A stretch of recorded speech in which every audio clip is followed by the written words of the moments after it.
Hello everybody, this is Digraj Singh Rajput. Welcome to magnet brains. इस video में हम क्या पढ़ने वाले हैं? इस वीडियो में हम पढ़ेंगे consequences of shock therapy. Shock therapy क्या है ये हम पिछले वीडियो में पढ़ चुके हैं। हमने समझा कि शॉक थेरेपी किस तरह से, एक तरह से कह सकते हैं कि 360 डिग्री ट्रांसफॉर्म लाने की बात की जा रही थी। कहां पे? जो पोस्ट कम्युनिस्ट रिजीम्स थे, ठीक है। पोस्ट कम्युनिस्ट रिजीम्स मतलब क्या है कि यूएसएसआर के डिसइंटीग्रेट होने के बाद में। तो वो सारी चीजें तो हम पिछले वीडियो में डिस्कस कर चुके हैं। अब हम क्या बात करने वाले हैं कि कंसिक्वेंसेस क्या हुए इसके, ठीक है।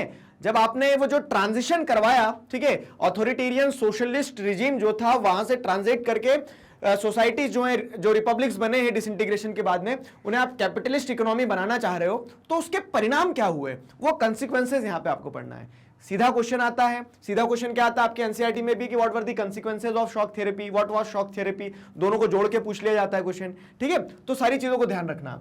अब देखो, सबसे पहली चीज अगर हम देखें तो आखिरकार शॉक थेरेपी परफॉर्म ही क्यों की गई थी? मतलब वो जो ट्रांजिशन करवाया जा रहा था वो क्यों करवाया जा रहा था?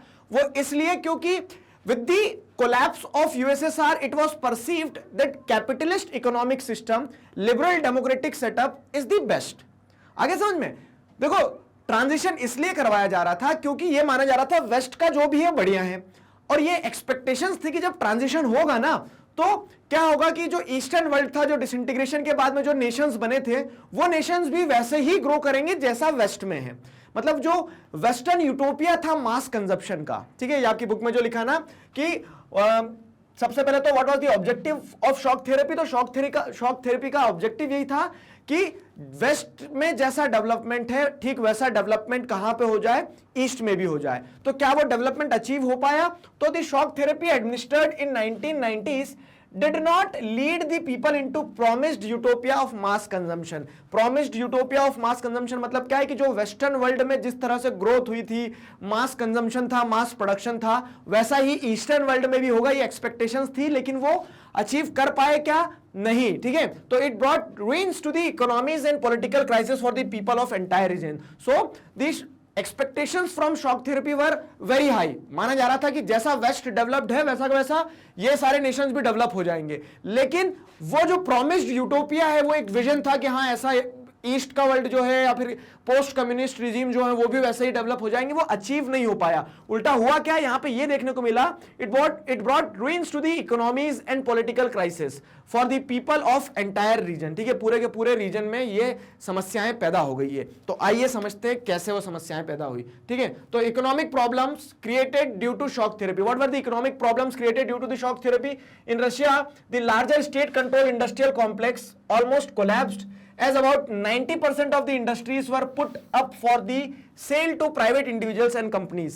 क्या था? मैंने आपको सबसे पहले एक चीज बताई थी कि शॉक थेरेपी का बेसिक अगर आप देखोगे तो उसमें शॉक थेरेपी के फीचर्स को समझोगे ना तो स्टेट कंट्रोल ओनरशिप से प्राइवेट ओनरशिप पे जाया जाएगा। अब यहाँ पे स्टेट कंट्रोल्ड ओनरशिप क्या थी? तो जितनी भी रशिया में इंडस्ट्रीज थी वो सारी इंडस्ट्रीज स्टेट कंट्रोल जो थी उन्हें बेच दिया गया। तो वही बताया गया कि the large state controlled industrial complex almost collapsed. 90% जो थे वो सारे सब कुछ प्राइवेट इंडिविजुअल्स और कंपनीज के लिए सेल के सामने पटक दिए। इसी चीज को क्या कहा गया? The largest garage sale of history भी कहा गया कि पूरा का पूरा रशिया जो है, जो स्टेट कंट्रोल्ड था पहले, रशिया और रशिया के अलावा भी जो यूएसएसआर के नेशंस थे जहां जहां पे स्टेट कंट्रोल इंडस्ट्रियल कॉम्प्लेक्स थे, सबको बेच दिया गया। बेचा क्यों गया? प्राइवेटाइज किया जा रहा था। क्यों? क्योंकि privatisation is the basic feature of capitalist economy. Capitalist economy बनाना था ना, ये हुआ, ठीक है। तो कंसिक्वेंसेस समझना। सबसे पहले तो क्या है, सब कुछ प्राइवेटाइज हुआ।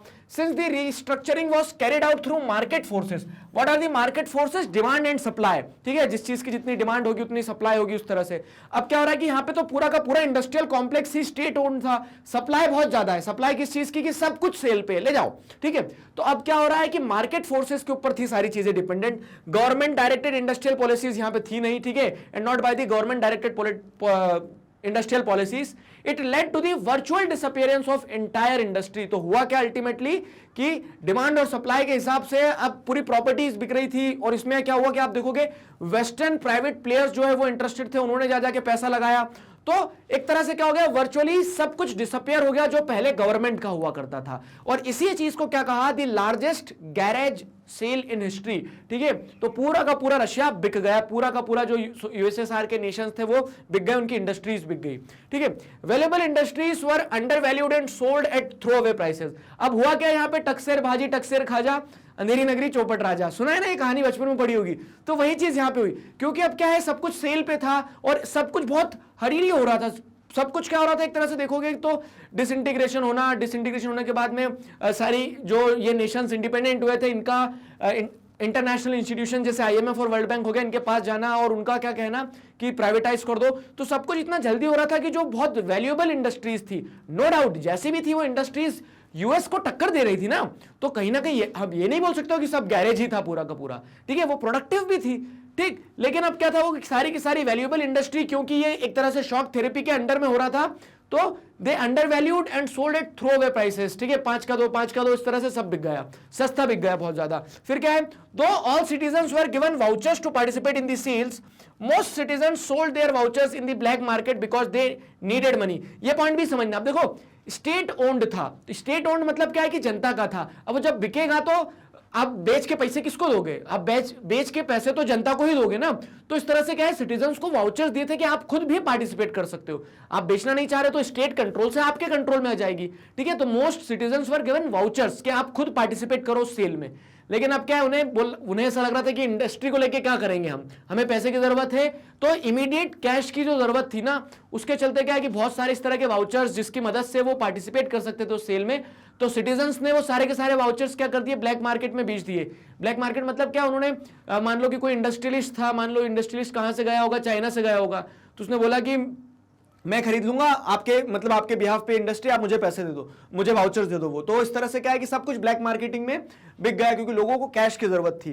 तो आपको कंसिक्वेंसेस में ध्यान रखना है कि इकोनॉमिक प्रॉब्लम्स क्या क्रिएट हो रही थी शॉक थेरेपी के कारण। आप लिख सकते हो, शॉक थेरेपी का इंट्रोडक्शन ले सकते हो, फिर आप क्या करेंगे कि what are the economic problems associated with shock therapy. तो सबसे पहली चीज आप ये लिखेंगे क्या, कि जो लार्ज स्केल स्टेट कंट्रोल्ड और कह सकते कॉम्प्लेक्सेस थे, वो सारे के सारे क्या है, प्राइवेट प्लेयर्स के लिए सेल आउट पे रख दिए गए। सेल जो हुआ तो उसमें एक कंट्रास्ट क्या देखने को मिला कि जो हाईली वैल्यूड इंडस्ट्री थी वो बहुत ज्यादा कह सकते हैं डिवैल्यू हो गई, ठीक है, उसकी वैल्यूएशन जो है बहुत ज्यादा डिक्रीज हो गया, और इस कारण से सब कुछ थ्रो अवे प्राइसेस पे बेच दिया गया, ठीक। और इकोनॉमिक प्रॉब्लम्स क्या आई, तो द वैल्यू ऑफ रूबल, ठीक है, करेंसी जो थी Russian currency decline dramatically, value बहुत ज्यादा गिरी, क्योंकि हम जैसे क्या देखेंगे कि जब एक तरह से फ्लोटिंग एक्सचेंज रेट था, अब यहाँ पे इकोनॉमिक सिचुएशन सही नहीं है, तो उसके चलते क्या है कि डिवैल्यूएशन करेंसी का भी हुआ बहुत ज्यादा, ठीक है। तो वैल्यू जो थी रूबल की वो ड्रास्टिकली रिड्यूस हुई। The rate of inflation so high that the people lost all their savings. अब यहाँ पे क्या केस हुआ कि लोगों ने मान लो कि पैसा जोड़ के रखा था, उन्होंने पिछले 10 साल से मेहनत करे 1 लाख रुपए इकट्ठे कर लिए। अब लेकिन रेट ऑफ इन्फ्लेशन, महंगाई बढ़ गई बहुत ज्यादा, बढ़ गई, तो अब 1 लाख रुपए में कुछ नहीं आ रहा है। तो एक तरह से क्या है कि जिस इंसान ने 10 साल मेहनत करके 1 लाख रुपए जोड़े थे, आज उस 1 लाख रुपए की कीमत कुछ नहीं, क्योंकि महंगाई बहुत ज्यादा है।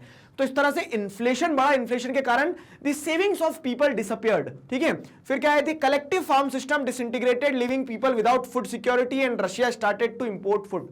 अब देखो, रशिया का मैंने आपको पिछले वीडियो में बताया था कि एक डिस्टिंक्टिव पॉइंट क्या था कि इन्होंने कलेक्टिव फार्म्स बना के रखे थे, लार्ज स्केल पे प्रोडक्शन होता था, स्टेट कंट्रोल रहता था, तो वो प्रोडक्शन से क्या किया जाता था, सबके पेट भर दिए जाते थे, ठीक है, फेमाइन वाली सिचुएशन कभी नहीं आती थी। लेकिन अब क्या, आप वो स्टेट कंट्रोल्ड फार्म्स बचे नहीं है, प्राइवेटाइज कर रहे, तो कोई भी प्राइवेट प्लेयर जो है तो वो अपनी खेती में से जो भी प्रोड्यूस करेगा वो मार्केट में बेचेगा, पैसा कमाएगा। तो जो फूड सिक्योरिटी इंश्योर करके रखी गई थी ना यूएसएसआर में, वो यहाँ पे क्या हो गई, वो यहाँ पे खत्म हो गई। इनफैक्ट क्या हो रहा था कि अब रशियन गवर्नमेंट के पास में, या फिर कहते हैं उस पूरे के पूरे सिस्टम में फूड उन्हें इंपोर्ट करना पड़ता था, ठीक है। जो एक समय पे बफर स्टॉक्स बना के रखता था रशिया, उसे फूड इंपोर्ट करना पड़ा, ठीक है। क्यों, क्योंकि कलेक्टिव फार्म्स खत्म कर दिए। The real GDP of Russia in 1999, ठीक है, was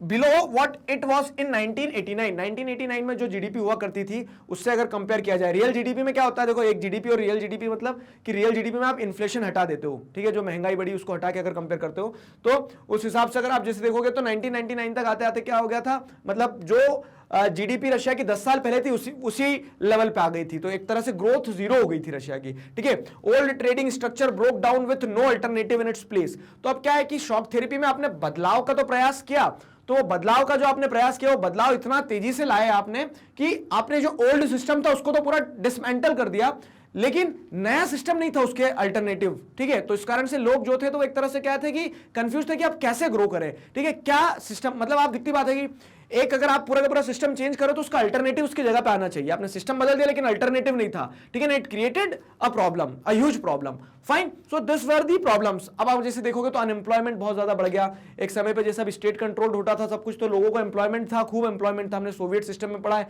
कि देयर वाज नो अनएम्प्लॉयमेंट, लेकिन यहाँ पे there was high unemployment. Unemployment था, क्राइम्स बढ़ गए, ये सारी समस्या आ रही है, ठीक है। तो इकोनॉमिक प्रॉब्लम्स यहीं पे खत्म नहीं हुई है। आप इकोनॉमिक प्रॉब्लम्स में सारी चीजें लिखना कि क्या हो रहा है कि शिफ्ट जो देखने को मिल रहा है, शिफ्ट देखने के साथ साथ में क्या है, करेंसी का डिक्लाइन देखने को मिल रहा है, अनएम्प्लॉयमेंट बढ़ गया है, ये सारी समस्याएं। जो ओल्ड सिस्टम सोशल वेलफेयर का था वो सिस्टमैटिकली डिस्ट्रॉयड। अब मैंने आपको ये भी बताया कि सोशलिस्ट सिस्टम में क्या होता है कि स्टेट कंट्रोल्ड ओनरशिप रहती है और वो स्टेट जो सबके वेलफेयर के बारे में सोचता है। कैपिटलिस्ट सिस्टम में स्टेट लॉ एंड ऑर्डर के बारे में सोचेगा, लोगों को वेलफेयर खुद का खुद करना पड़ेगा, ठीक है, क्योंकि वहां पे कैपिटलिस्ट सिस्टम में क्या मार्केट फोर्सेस काम करती है, डिमांड और सप्लाई। आप में पोटेंशियल है तो आप खूब कमाओगे, पोटेंशियल नहीं है तो आप, जैसे अगर आप थिंकर्स वगैरह को पढ़ते हो ना तो उसमें आपको समझ में आएगा क्या कहते हैं, drunkard in the gutter is where he ought to be. अगर कोई गटर में पड़ा हुआ है ड्रंकर्ड, ठीक है, तो वो क्या है, उसकी गलती के कारण। लेकिन आप यहाँ पे सोशल वेलफेयर की अगर बात करोगे तो इसमें ऐसा नहीं होता। सोशलिस्ट सिस्टम में क्या किया जाता था कि गवर्नमेंट सबकी नीड के अकॉर्डिंग सबको देती थी, ठीक है। अब ये सिस्टम क्या है, पूरी तरह से सिस्टमेटिकली डिस्ट्रॉय कर दिया गया था। तो ये एक लिमिटेशन आई किस चीज की, शॉक थेरेपी में, क्योंकि प्राइवेट प्लेयर्स आ गए थे। अब वो जो सोशल वेलफेयर का सिस्टम बना था वो खत्म हो चुका है, ठीक है। The withdrawal of government subsidies pushed large section of the people into poverty।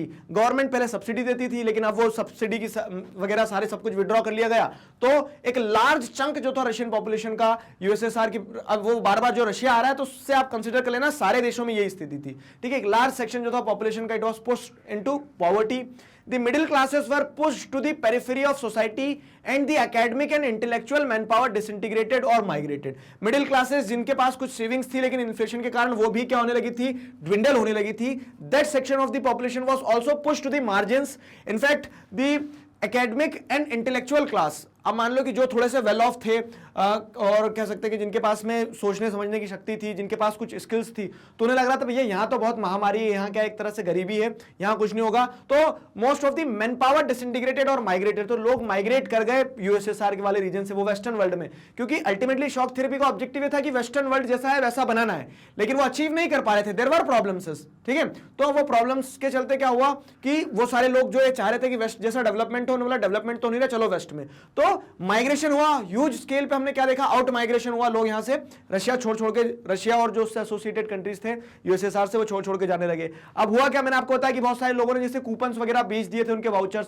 तो यहां पे आपको क्या देखने को मिलेगा, सोसाइटी हैव्स और हैव नॉट्स में डिवाइड हो गई, माफिया इमर्ज हो गया। माफिया मतलब क्या है कि कुछ लोगों ने इंडस्ट्रीज को ज्यादा अपने कब्जे में कर लिया, कुछ लोगों के पास पैसा था तो उन्होंने क्या रिसोर्सेज को ज्यादा। अब देखो प्राइवेटाइजेशन हुआ है तो प्राइवेटाइजेशन का मतलब ये नहीं कि सबको बराबर बराबर मिलेगा, ठीक है, जिसकी जितनी पोटेंशियल थी उसने उतना अपने अंडर में कर लिया।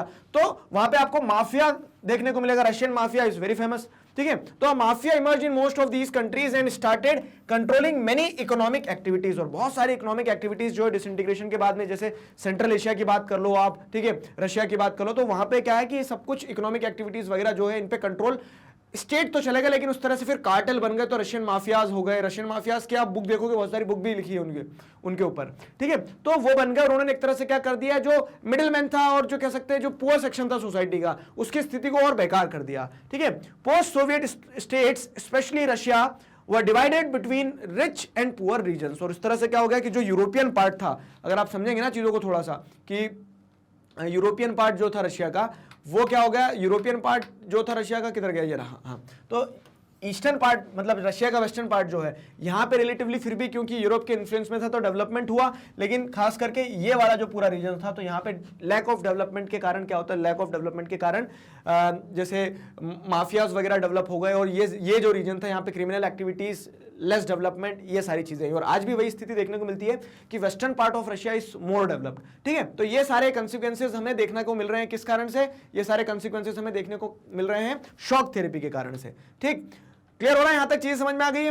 अब अगर हम देखेंगे तो ये तो इकोनॉमिक क्राइसिस थे, लिख सकते हो ना, what were the economic consequences of shock therapy, तो हमने डिस्कस किया यहाँ पे इकोनॉमिक कंसीक्वेंसेस क्या है, ठीक है। प्राइवेटाइजेशन के साथ में devaluation of industries, rupees, crimes, ठीक है। सोसाइटी में आप जैसे देखेंगे तो क्या हो गया कि यूएसएसआर के जो रिपब्लिक्स डिसइंटीग्रेट होकर निकल के आए, तो उसमें आपको डिस्पैरिटी देखने को मिल रही है। ये सारे इकोनॉमिक कंसीक्वेंसेस थे। अब इकोनॉमिक कंसीक्वेंसेस के साथ साथ अगर पॉलिटिकल प्रॉब्लम्स को भी जोड़ा जाए, there were some political problems, ठीक है, कुछ पॉलिटिकल प्रॉब्लम्स भी थी। तो the constitution of all these countries were drafted in hurry and most, ठीक है, including Russia had a long executive president with the widest possible power that rendered elected parliaments relatively weak, ठीक है। अब ये क्या मैंने बताया कि जो ट्रांजिशन हुआ तो बहुत जल्दी में हुआ सब कुछ, इकोनॉमिक कंसिक्वेंसेस जो सफर किए वो तो थे ही अपनी जगह, उसी के साथ साथ में यहाँ जो कॉन्स्टिट्यूशन वगैरह बनाए जा रहे थे वो भी बहुत जल्दी में बनाए जा रहे थे। तो कॉन्स्टिट्यूशन बनाने वाले जो बनाने वाली टीम होगी कह सकते हैं, मतलब जैसे कॉन्स्टिट्यूएंट असेंबली होगी अलग अलग देशों की, तो उसमें क्या होगी कि अथॉरिटी किसकी ज्यादा होगी, प्रेसिडेंट की, तो प्रेसिडेंट ने पावर भी अपने पास ज्यादा रखी। तो हर स्टेट में आपको क्या देखने को मिलेगा, स्ट्रॉन्ग एग्जीक्यूटिव प्रेसिडेंट, ठीक है। और आप इसको प्रैक्टिकली अगर समझने की कोशिश करोगे, रशिया को देख लो आज आप, ठीक है, कजाकिस्तान को देख लो आप, तो इन देशों में आपको स्ट्रॉन्ग एग्जीक्यूटिव प्रेसिडेंट देखने को मिलते हैं, जो क्या है, जो कि एक तरह से आप पुतिन की बात करोगे तो पुतिन कब से है प्रेसिडेंट, और अपोजिशन अगर जैसे देखा जाए तो अपोजिशन को कुचल दिया जाता है वहां पे, ठीक है। तो एक जो ट्रांजिशन हुआ है कि कम्युनिस्ट पार्टी खत्म हो गई, लेकिन वो कम्युनिस्ट पार्टी का जो एटीट्यूड है ना वो अभी भी देखने को मिल रहा था, ठीक है। तो उन्होंने जो सेटअप बदला है, जो कॉन्स्टिट्यूशन लाया, तो उसमें भी उन्होंने ये इंश्योर करा कि प्रेसिडेंट जो होगा, जो प्रीमियर होगा कंट्री का, उसकी पोजीशन स्ट्रांग रहे, ठीक है, with widest possible powers that rendered elected parliaments relatively weak. तो इलेक्टेड पार्लियामेंट होगी लेकिन वीक थी, बिना दांत के शेर की तरह, ठीक है। In central Asia the presidents had great power and several of them became very authoritarian. For example यहाँ पे बताया गया, तुर्कमेनिस्तान की बात की गई है, उज्बेकिस्तान की बात की गई है कि यहाँ पे जो प्रेसिडेंट्स रहे हैं इनिशियल पीरियड में, ठीक है, सपार मुरत, ठीक है, सपार मुरत नियाजोव, और उसके बाद में देखोगे इस्लाम करीमोव, तो ये लोग जो है, ठीक है, ये जो प्रेसिडेंट्स रहे तुर्कमेनिस्तान और उज्बेकिस्तान के, appointed themselves to power first for 10 years and then extended it for another 10 years। तो इस तरह से ये दिखाता है कि कितना अथॉरिटेरियन रिजीम हो गया। तो उन्होंने बोल दिया प्रेसिडेंट बन गए ना, बस अब बैठे रहो। तो 20 सालों तक इन्होंने क्या है, मतलब लिबरल डेमोक्रेसीज जो है वेस्ट की जो थी वो विजय हुई है, लेकिन वो ठीक वैसे ही तरह से रिप्लिकेट नहीं हो पाई है। इकोनॉमिक मॉडल भी ठीक वैसे ही तरीके से रिप्लिकेट नहीं हो पाया है ईस्टर्न वर्ल्ड में, ठीक है। शॉक थेरेपी के थ्रू प्रयास किया गया, लेकिन उसके कॉन्सिक्वेंसेज आपको नेगेटिव ही देखने को मिलेंगे, ठीक। They allowed no dissent or opposition, a judicial culture and independence of judiciary was yet to be established in most of these countries, ठीक है। तो सेंट्रल एशियन कंट्रीज में आज भी आप देखोगे तो अथॉरिटेरियन सिस्टम चला आ रहा है। क्लियर हुआ? तो अब देखो यहां तक का जो पार्ट है उसको पहले कनेक्ट कर लो एक बार। What were the consequences of shock therapy?